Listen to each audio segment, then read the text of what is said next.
ଗାଧେଇବା ସମୟରେ ଆପଣ ଯଦି ଏହି ତିନୋଟି ଭୁଲ କରୁଛନ୍ତି ତେବେ ଆପଣଙ୍କର ଆୟୁଷ ବହୁତ ଶୀଘ୍ର ସରିଯିବ ବା ମୃତ୍ୟୁବରଣ କରିବେ।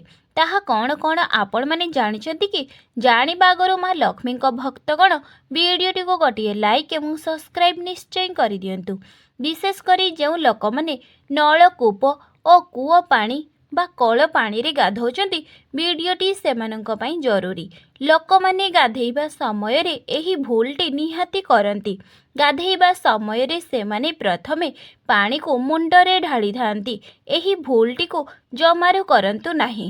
ଶାସ୍ତ୍ର ଅନୁସାରେ ଗାଧେଇବା ସମୟରେ ପାଣିକୁ ପ୍ରଥମେ ପାଦରେ ଢାଳିବା ଦରକାର, ଦ୍ୱିତୀୟରେ ନିଜର ଶରୀରରେ ଢାଳିବା ଦରକାର, ତୃତୀୟରେ ପାଣିକୁ ମୁଣ୍ଡରେ ଢାଳି ଗାଧେଇବା ଦରକାର।